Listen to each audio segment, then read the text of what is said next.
যদি কোনো বিমান চলাচল করে, যদি কোনো রকেট চলাচল করে, সাথে সাথে বিমান রকেট গুলো সমুদ্রের পানি টান দিয়া নিচে নিয়ে যায়। প্রত্যেক বছরে 1500 মানুষ গায়েব হয়।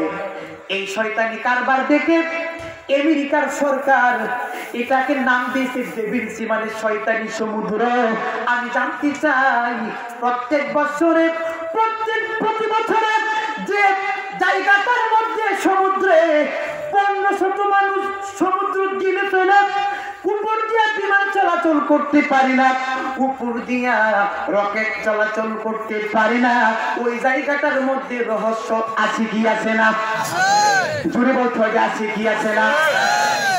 এই রহস্যটা, এই রহস্যের ভিতরে কি আছে, এর ভিতরে কি আছে, কোন কোন শক্তি কাজ করতেছে, শুনলে আপনি অবাক হবেন। আজকে আমাদের খাবারের মধ্যে ভেজাল আছে কি আছে না? খাবারের মধ্যে ভেজাল আছে। আজকে আমাদের ওষুধ যে আমরা খাই এগুলোর মধ্যে ভেজাল আছে। আজকে আমরা এই যে প্রযুক্তি পেয়েছি, প্রযুক্তি, ইন্টারনেট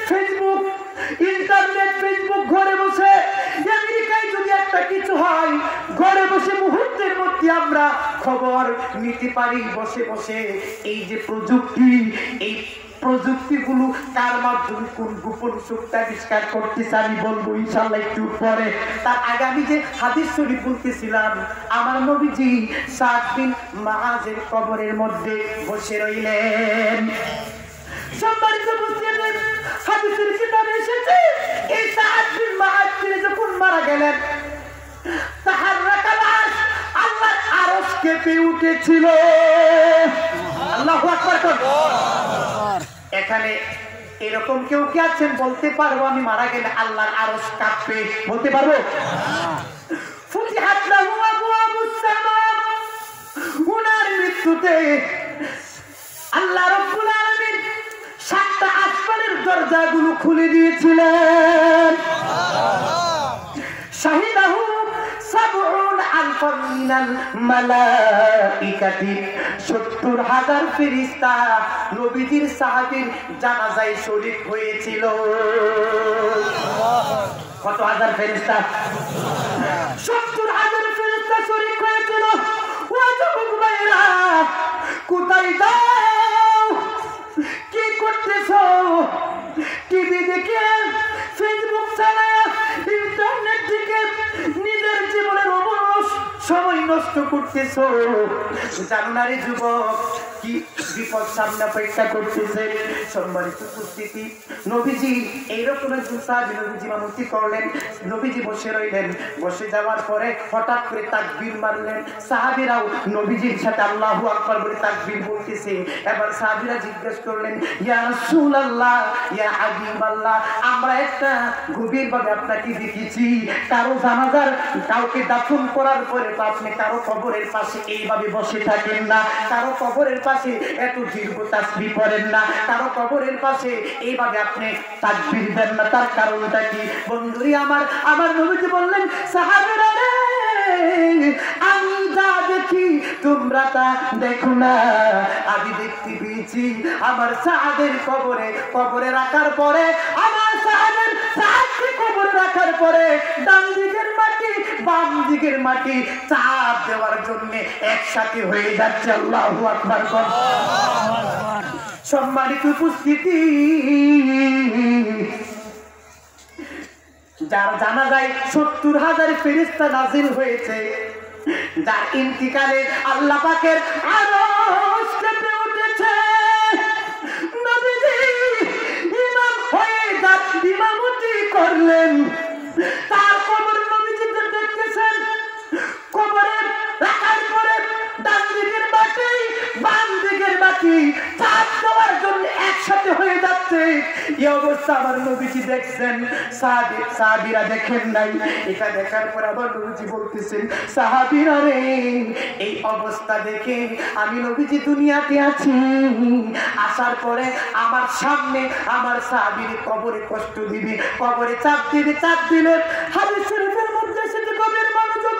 একজন মানুষকে যখন কবরের ভিতরে রাখা হয়, রাখার পরে যদি মানুষটা যদি নেককার হোক, গুনাহগার হোক, আল্লাহর ওলি হোক, নাফরমান বান্দা হোক, কবরে চাপ দেয়, কবরের দুই দিকের মাটি চাপ দেয়। তো যিনি মুমিন বান্দা, যিনি নামাজি বান্দা, যিনি রোজাদার বান্দা, সুদ খায় না, ঘুষ খায় না, যত গুনাহ করেছে পূর্বে খালেস ভাবে যদি মৃত্যুর আগে তওবা করে নবীর প্রেম সমুদ্রে ডুব দিয়া আশিকে রাসূল হয়ে কবরে যায়, ওই ব্যক্তিকে যখন কবরে চাপ দিবে, আমার নবীজি হাদিস শরীফের মধ্যে বলেছেন, সন্তানকে, শিশু সন্তানকে মা দুঃখিনী মা, মমতাময়ী মা যেভাবে আদর করে বুকে আগলায় রাখে, আদর করার সময় বুকে কুলে নেওয়ার সময় যেই রকম অবস্থা, যেই রকম মনে হয়, যেরকম আনন্দ লাগে, মৃত ব্যক্তিকে যখন কবরে চাপ দিবে এইরকম আনন্দ লাগবে। সম্মানিত উপস্থিতি, হাদিসের ব্যাখ্যা হযরত আম্মাজান আয়েশা সিদ্দিকা রাদিয়াল্লাহু তাআলা আনহা তিনি জিজ্ঞাসা করলেন, ইয়া রাসূলুল্লাহ, ইয়া হাবিবাল্লাহ, কোন শিশু যদি মারা যায় তাকে যখন কবরে রাখা হয়, ওই শিশুকেও কি কবরে চাপ দিবি কিনা? সম্মানিত উপস্থিতি, আবার নবীজি বললেন, আয়েশা রে, ওই শিশু কোন শিশু যদি মারা যায়, যে বেগুনা মাসুম, যার কোন গুনাহ নাই, ওই শিশু যদি মারা যায় তাকে কবরে রাখা হয়, ওই শিশুকেও কবরে চাপ দিবি, বাসাবাসি নাই। সম্মানিত উপস্থিতি, তখন আমার নবীজি বলেন, আয়েশা রে, কিন্তু বেগুনা মাসুম আল্লাহর ওলি নামাজি ব্যক্তি, ওই শিশুদেরকে যে কবরে চাপ দিবে তাদের কোনো কষ্ট অনুভব হবে না। কিন্তু হাদিস শরীফের মধ্যে এসেছে, জগতের মধ্যে 500 হাদিসের কিতাব আছে। কয়শো হাদিসের কিতাব? জোরে বলুন, কয়শো? আপনাদের দোয়ার বরকতে সাতসিনা মাদ্রাসায়, বাংলাদেশের প্রথম কামিল মাদ্রাসা বরিশালে, সন্ধ্যা নদীর তীরে 1845 সালে প্রথম কামিল মাদ্রাসা সাতসিনা মাদ্রাসায় আমি যখন হাদিস নিয়ে কামিল মাস্টার্স করেছি, বুখারী শরীফ, মুসলিম, তিরমিজি, আবু দাউদ, নাসাই, ইবনে মাজাহ, তাহাবি, মুসনাদ আহমদ বিন হাম্বল, সহিহ ইবনে খুজাইমা, সহিহ ইবনে হিব্বান, দারাকুতনি, সুনান দারিমি, মুসনাদ আহমদ বিন হাম্বল, সুনান বাইহাকি, এইভাবে মুসনাদে বাজ্জার, মুসনাদ আহমদ বিন হাম্বল, এইভাবে করতে 500 হাদিসের কিতাব নিয়ে আমাদের গবেষণা করতে হয়েছে। আল্লাহু আকবার বলেন। 500 হাদিসের কিতাবের মধ্যে তবরানি জামে, 500 হাদিসের কিতাবের মধ্যে মুজামুল কাবীর একটা হাদিসের কিতাব আছে, ওই কিতাবের মধ্যে লেখা আছে, এমনকি মিশকাত শরীফ কিতাবুল ঈমানে বাবু ইসবাত আযাবিল কবরি, ওই অধ্যায়ের মধ্যে হাদিস এসেছে, যদি কোনো ব্যক্তিকে কবরে রাখার পরে ব্যক্তি যদি বেনামাজি হয়, ব্যক্তি যদি গুনাহগার নাফরমান হয়, ওই ব্যক্তির 3টা প্রশ্নের উত্তর যখন সে না দিতে পারবে, কবরের মধ্যে ডান দিকের মাটি, বাম দিকের মাটি একটা চাপ দিবে, চাপ দেওয়ার সাথে সাথে কিতাবে লিখছে, আপনি আমার শরীরের হাড়গুলো আস্তে আস্তে শরীর থেকে খুলে পড়ে যাবে।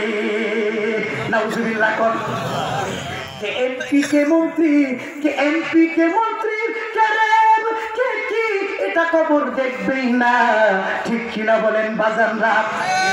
সম্মানিত উপস্থিতি, এবার আমার নবী করিম সাল্লাল্লাহু আলাইহি সাল্লাম বলেছেন, সাহাবীরা রে, আমি দেখেছি আমার সাহাবীর কবরকে মাটি চতুর্দিক দিয়ে চাপ দিতে চাচ্ছে, কবরটা ছোট হয়ে যাচ্ছে, এই অবস্থার মধ্যে আমি তাকবীর দিয়েছি, আমার তাকবীর দেওয়ার বরকতে সুম্মা ফাররাজাল্লাহু আনহু বিবারাকাতি নবীহি আইবি বারাকাতি মুহাম্মাদিন সাল্লাল্লাহু আলাইহি ওয়াসাল্লাম।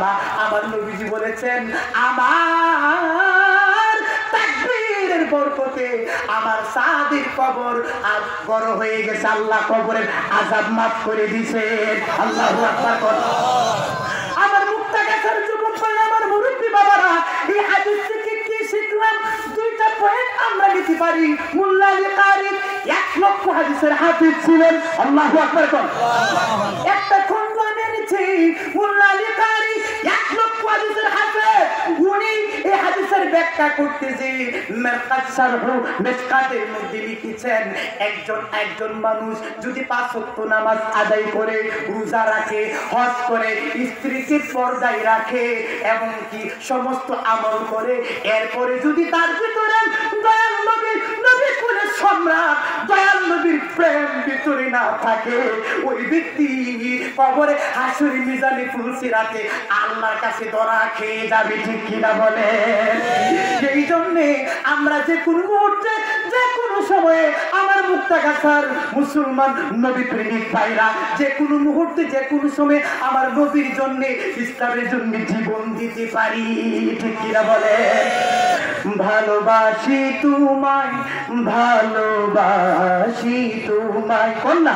ভালোবাসি তোমায় ভালোবাসি দিদার দিয়ে দাও তুমি নীরবে আমায় ভালোবাসি তোমায় ভালোবাসি তোমায় কন্যা ভালোবাসি তোমায় ভালোবাসি তুমি নূরের নবী তুমি প্রাণের ছবি তুমি নূরের নবী তুমি প্রাণের ছবি গেথেছি প্রেমের মালা পরাবো তোমায় ভালোবাসি তোমায় ভালোবাসি তোমায় ভালোবাসি তোমায় ভালোবাসি দিদার দিয়ে দাও তুমি মহাপতি বলুন না দিদার দিয়ে দাও তুমি নীরবে আমায় ভালোবাসি তোমায় ভালোবাসি আমার মরণ কালে তোমার দিদার পেলে আমার মরণ কালে তোমার দিদার পেলে জায়গা দিও কদমেতে থাকি গো আশায় ভালোবাসি তোমায় ভালোবাসি তোমায় ভালোবাসি তোমায় ভালোবাসি দিদার দিয়ে দাও তুমি নীরবে আমায় ভালোবাসি তোমায় ভালোবাসি বলুন না মারহাবা বন্ধুরি আমার ফাঁকে ফাঁকে নবীজির শানে নাক বলি যদি এই উসিলায় নবীজির দিদার ঠিক কিনা আপনি দুনিয়ার দুনিয়ার সমস্ত মজা আমরা নিয়েছি গুনার মজা নিয়েছি কি বলেন ঠিক কিনা গুনার মজা নিয়েছি কত সিস্টেমের দুনিয়াতে আল্লাহর নিয়ামতের মজা নিয়েছি মাওলানা রুমি বলেছেন নবীর প্রেম সমুদ্রের মজা যদি তুমি একবারই নিতে পারো দুনিয়ার সমস্ত মজা তোমার কাছে তুচ্ছ মনে হবে এই জন্য নবীর প্রেম আগে আপনি আমাদের অন্তরে ঢুকাইতে হবে এই জন্য মাঝে মাঝে আমি নিজে লেখা কয়েকটি নাতে রাসূল বলি বলুন না আল্লাহুম্মা আমিন সম্মানিত উপস্থিতি কবির মনোযোগ এখন আপনারা আমাকে প্রশ্ন করবেন হুজুর ও ময়মনসিংহের হুজুর সাহাবীরা দুনিয়াতে কি জান্নাতি ঠিক কিনা বলেন কথা বলেন ঠিক কিনা যিনি দুনিয়া থেকে জান্নাতের সার্টিফিকেট পেয়েছেন যার জানা যায় 70,000 ফেরেশতা নাযিল হয়েছে যার ইন্তিকালে আল্লাহ পাকের আরশ কেঁপে উঠেছে এই যার ইমামতি আমার নবীজি স্বয়ং নিজেই করেছেন তার কবরে কেন আযাব হলো কেন মাটি চাপ দিতে চাইলো কারণ আছে কি আছে না পিছনের বেলা কারণ আছে কি আছে না কারণটা কি? হাদিস শরীফ থেকে আমি আপনাদেরকে বলতে চাই কারণটা কি। কারণটা আমাদের প্রয়োজন আছে। মেশকাতে সোরামের কাতে মোল্লা আলী কারি লিখেছেন, আল্লাহর নবীর সাহাবী হযরত সাআদ বিন মুআজ রাদিয়াল্লাহু তাআলা তিনি বকরি চড়াইতেন, ছাগল চড়াইতেন, উট চড়াইতেন। ছাগল যখন চড়াইতেন, বকরি যখন চড়াইতেন, ছাগল যখন প্রস্রাব করত, উটে যখন প্রস্রাব করত, প্রস্রাবের ফুটা তার শরীরের মধ্যে লাগতো, কাপড়ের মধ্যে লাগতো। অসতর্কতা বশত তিনি খেয়াল করতেন না। এই যে তিনি খেয়াল করতেন না, এই কাপড় দিয়ে তিনি নামাজ পড়তেন। এই কাপড় দিয়ে নামাজ পড়ার কারণে প্রস্রাব থেকে, প্রস্রাবের ফুটা থেকে সতর্ক না থাকার কারণে সাহাবী হওয়ার পরেও কবরে তিনি মাপ পাইলেন না। কবর রাখার পরে চতুর্দিক দিক কবরের মাটি চাপ দিতে লাগলো। এই জন্যে আমার নবীজি বলেছেন, ইস্তানজিহু আনিল বাউল, ইস্তানজিহু আনিল বাউল ফাইন্না আম্মাতা আযাবিল কবর মিনহু। আমার নবীজি বলেছেন, উম্মতেরা আমার, তোমরা প্রস্রাবের ফুটা থেকে বেঁচে থাকো, কেননা কবরের মধ্যে সবচেয়ে আযাব হবে। কবরের মধ্যে সবচেয়ে আযাব হয় যতগুলো কারণে, তার মধ্যে একটি সবচেয়ে বড় কারণ হচ্ছে প্রস্রাব করে কেউ যদি ঢিলা কোনো ব্যবহার না করে, এই কাপড় দিয়ে যদি কেউ নামাজ পড়ে, এই কারণে কবরে সবচেয়ে বেশি আযাব হবে। ঠিক কিনা বলে? আমাকে একজনে বলতেছে, হুজুর আপনি কি অসুস্থ? আমারে বলতেছেন। বললাম, ভাই কেন?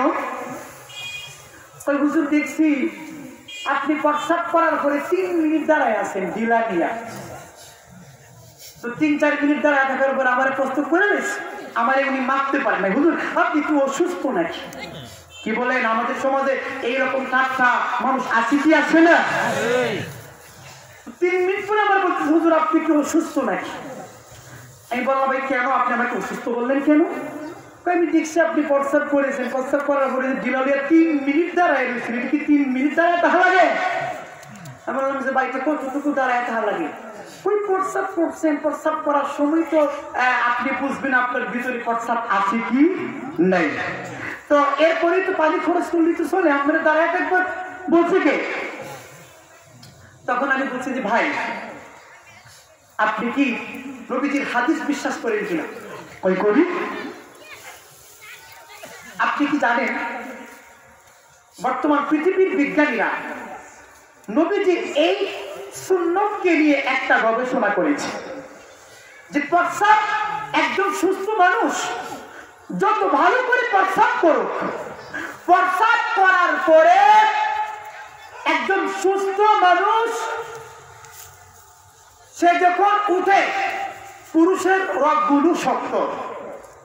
বিজ্ঞানীরা বলছেন উঠার পরে এই যে শুয়া শুয়া আস্তে আস্তে আস্তে আস্তে 3 থেকে 4 মিনিট পরে 1-2 ফোঁটা কাপড়ের মধ্যে পরে। পরে কি পরে না? যারা পরীক্ষা করেছেন তারা জানেন। যেমন 1 গ্লাস পানি আপনি পুরোটা ফেলাই দিলেন, নিক্ষেপ করলেন, আপনি দেখতেছেন এই 1 ফোঁটাও পানি নাই, কিন্তু দেখবেন কিছুক্ষণ পরে পড়তে শুয়ে শুয়ে আস্তে আস্তে আস্তে আস্তে 1-2 ফোঁটা জমা হয়ে গেছে। ঠিক কিনা বলে? তদ্রুপ ভাইরা আমার গভীর মনোযোগ, এটা আজকে যে মাহফিল, এক সামনে আশেপাশে কবরস্থান আছে কি আছে? গোরস্থান আছে কি আছে না? আপনি কি জানেন কার কবরে আযাব হচ্ছে? কার কবরে জান্নাতের ফল আছে? কার কবরে জাহান্নামের সাপ আছে? আর কার কবরে জাহান্নামের আপেল আছে? এটা কি আপনি জানেন? না, আপনি জানেন না, কিন্তু জানি এক শ্রেণীর আল্লাহর ওলিরা জানেন। কাশফুল কুবুর আছে, কাশফুল কুবুর কবরের একটা নিয়ম আছে, জিকির করতে করতে আল্লাহর ওলিরা যখন কাশফুল জারি করে তখন যে কোনো কবরের পাশে গিয়ে চক্ষু বন্ধ করে বলতে পারে কার কবরে আযাব হচ্ছে আর কে সুখে আছে। আল্লাহু আকবার কোন। এটাকে বলা হয় কাশফুল কুবুর। কি বলা হয়? কাশফুল কুবুর। তখন আমি বললাম যে ভাই আপনি আমাকে বলতেছেন আমি অসুস্থ, বিজ্ঞান বলতেছে নবীজির হাদিস একজন সুস্থ মানুষ যত ভালো করে প্রস্রাব করুক না কেন 2-3 মিনিট পরে তার আস্তে আস্তে আস্তে শুয়ে শুয়ে আস্তে আস্তে এক দুইটা ফুটা পড়ে। এই যে ফুটাটা পরে কেউ যদি প্রস্রাব করে, মনে করে আমার ভিতরে এক ফুটা প্রস্রাব নাই, প্রস্রাব করে যদি কেউ পানি খরচ করে উঠে পড়ে, এই কাপড় দিয়ে যদি সে নামাজ পড়ে, তার শরীর তার কাপড় অপবিত্র হওয়ার কারণে তার নামাজ হবে না। বলুন নামাজ হবে না? নামাজ হবে না। কবরে আযাব হবে কি হবে না? কবরে আযাব হবে কি হবে না? এই জন্য মুক্তাগাছের বাইরা হাদিসের ব্যাখ্যায় বলা হয়েছে আমার নবীজি ঢিলা ব্যবহার করতেন। প্রস্রাব যত ভালো করে করেন না কেন, প্রস্রাব করার পরে 2 থেকে 3-4 মিনিট পরে আপনারা ঢিলা ব্যবহার করবেন। ঢিলা ব্যবহার করে যখন বুঝবেন যে এক ফোঁটাও আর নাই, তখন আপনি পানি খরচ করবেন, পানি দিয়ে ধুইবেন, মুস্তাহাব সওয়াব পাবেন। এই কাজটা যদি করতে পারেন, আল্লাহর পক্ষ থেকে কবরের আযাব থেকে আমার আল্লাহ আমাদেরকে বাঁচায়া দিবেন। বলেন আমিন। সম্মানিত উপস্থিতি, আমার নবীজি বললেন, আমার উম্মতেরা রে, তোমরা কবরের ফিতনা থেকে আল্লাহর কাছে মাপ চাও। কিসের ফিতনা? জুড়ে বলতে, কিসের ফিতনা? এখন বলবেন কবরের ফিতনা কি? একজন মানুষকে যখন কবরে রাখার পরে 3টা প্রশ্ন করবে। 3টা প্রশ্ন আমরা জানি কি জানি না। মান রব্বুকা ওয়া মা দীনুকা ওয়া মান হাদার রাজুল। ফেরেশতারা প্রশ্ন করবে, তোমার রব কে, তোমার দিন কি? এই যে কবরে হাজির নবীজি মুহাম্মদ সাল্লাল্লাহু আলাইহি ওয়াসাল্লাম, উনাকে চিনো কিনা, ঠিক কিনা বলেন? ওই সময়ে শয়তান, গভীর মনোযোগ, ওই সময়ের মধ্যে শয়তান আপনি আমার পূর্বে যারা মারা গেছে, গভীর মনোযোগ, আপনি আমার পূর্বে যারা মারা গেছে, ধরুন আমি ইন্তিকাল করেছি, আমার পূর্বে আমার পিতা মারা গিয়েছিলেন, আমার দাদা মারা গিয়েছিলেন। এই 3টা কষ্ট করার সময় ওই শয়তান আমার পূর্বে যারা মারা গেছে তাদের একজনের আকৃতি ধরে, একজনের আকৃতি ধরিয়া বলবে, যখন আপনি আমাকে প্রশ্ন করা হবে মার রব্বুকা, তোমার রবকে, তখন শয়তান মানুষের রূপ ধরে বলবে আমি আমি, আমারে বলো আমি আল্লাহ। বলেন নাউজুবিল্লাহ। সম্মানিত উপস্থিতি, কবরের এই ফিতনা থেকে বাঁচার জন্য গুনাহ ছেড়ে দিতে হবে, বেশি বেশি বেশি বেশি আল্লাহর কাছে তওবা করতে হবে। রাজি আছেন কিনা বলেন? সম্মানিত উপস্থিতি, গভীর মনোযোগ, একজন মানুষ মারা যাওয়ার পরে মানুষটা যদি আল্লাহওয়ালা হয়, নেককার হয়, এই মানুষটার রূহ 40 গুণ শক্তিশালী হয়ে যায়। কত গুণ? জুড়ে বলেন কত গুণ? এই আমি দেখতেছি আস্তে আস্তে একদিন করে উঠতেছে। এখন আমি আপনাদেরকে নিয়ে ঘটনাই শুরু করবো, একটু জিকির করেন, আমি বুঝতেছি। লা ইলাহা ইল্লাল্লাহ, একসাথে উঠবেন না, একসাথে উঠবেন না। লা ইলাহা ইল্লাল্লাহ, ও লা ইলাহা ইল্লাল্লাহ, জুড়ে লা ইলাহা ইল্লাল্লাহ, লা ইলাহা ইল্লাল্লাহু মুহাম্মাদুর রাসূলুল্লাহ সাল্লাল্লাহু আলাইহি ওয়াসাল্লাম। সম্মানিত উপস্থিতি, হযরত উমর ফারুক রাদিয়াল্লাহু তাআলা ইসলামের দ্বিতীয় খলিফা, ঠিক কিনা বলেন?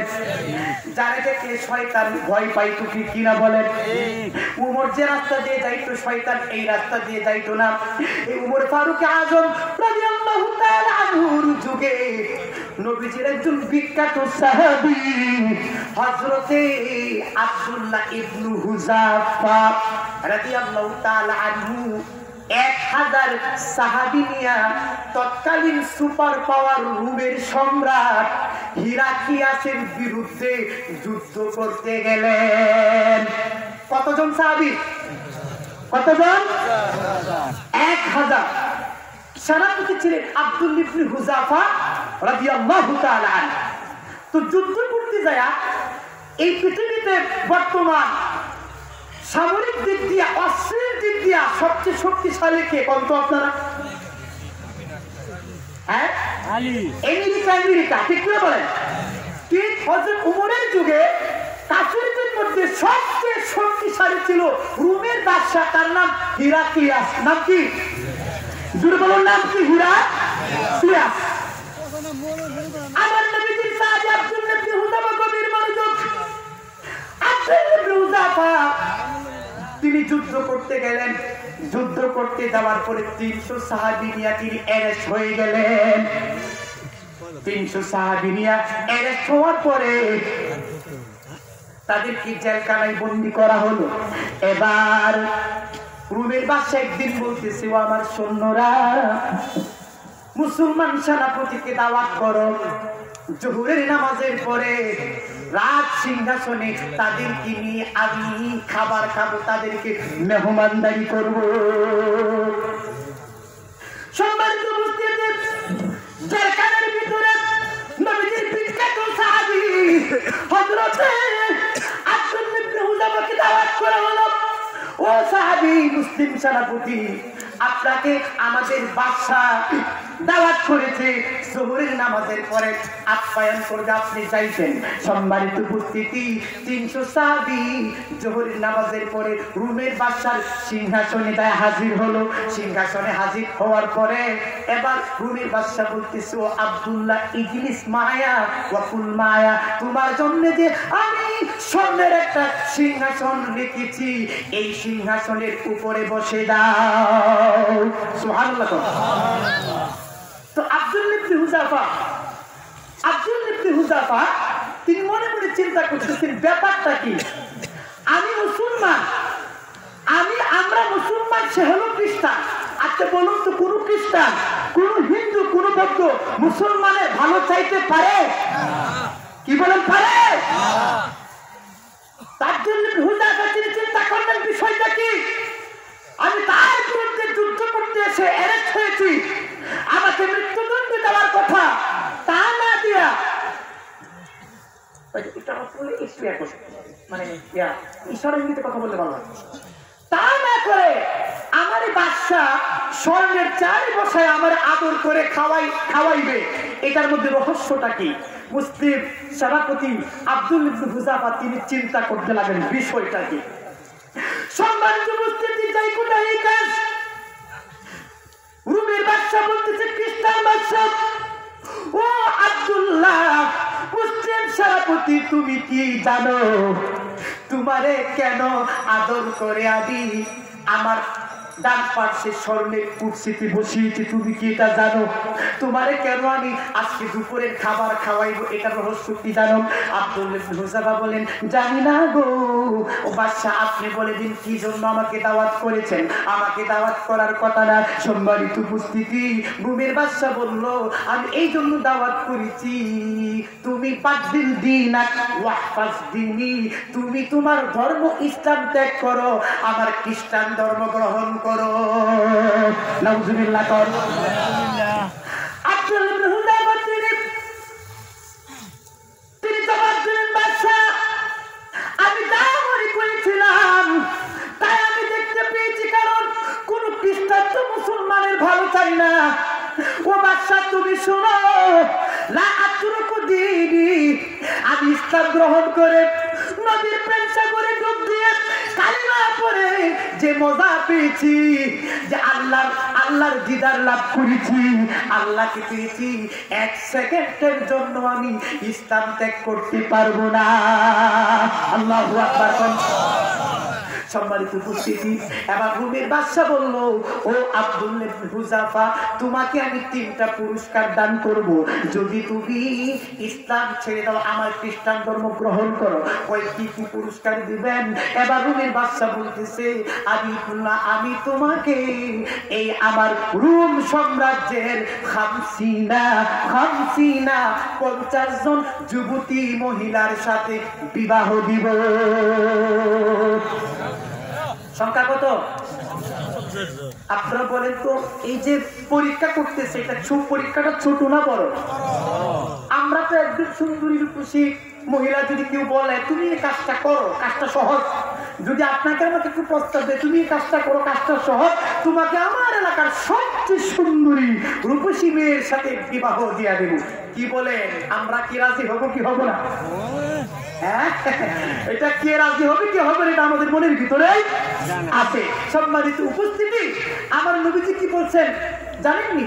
আমার নবীজি বলছেন রাস্তা দিয়ে যদি একটা মেয়ে হেঁটে যায়, গভীর মনোযোগ, রাস্তা দিয়ে যদি খুব সুন্দরী রূপস একটা মেয়ে হেঁটে যায়, আপনার মন চাচ্ছে তার দিকে তাকাইতে, শয়তান আপনি আমার ভিতরে ওয়াসওয়াসা দিচ্ছে একটু তাকাও না, একটু একবারই তো বলে, কি বলে না, কি বলে, বলে কি বলে না, একবারই একটু তাকাও। এটা যদি বলে, বলার পর আপনি যদি আল্লাহকে সন্তুষ্টি করার জন্য, নবীজির দিদার পাওয়ার জন্য আপনি যদি ওই মেয়ের দিকে না তাকান, আর হাদিসের কিতাব এসেছে একটা নূর আপনি আমার শরীরের মধ্যে প্রবেশ করবে। আল্লাহু আকবার। আরেকটা মেয়ের দিকে না তাকাইলে আরেকটা নূর ঢুকবে, আরেকটা মেয়ের দিকে না তাকাইলে আরেকটা নূর আপনি আমার শরীরের ভিতরে ঢুকবে। এইভাবে আপনি আমার প্রত্যেকটি মানুষের শরীরে 70,000 লোমকূপ আছে। কত হাজার লোমকূপ আছে? 70,000 লোমকূপ আছে। একজনের দিকে না তাকাইলে একটা নূর ঢুকে, আরেকজনের দিকে না তাকাইলে আরেকটা নূর কিতাবে লেখছে।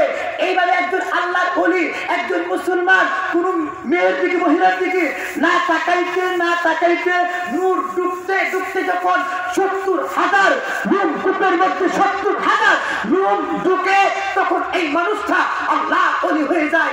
এই মানুষটা যে দোয়া করে সাথে সাথে তা কবুল হয়ে যায়। আল্লাহু আকবার বলে।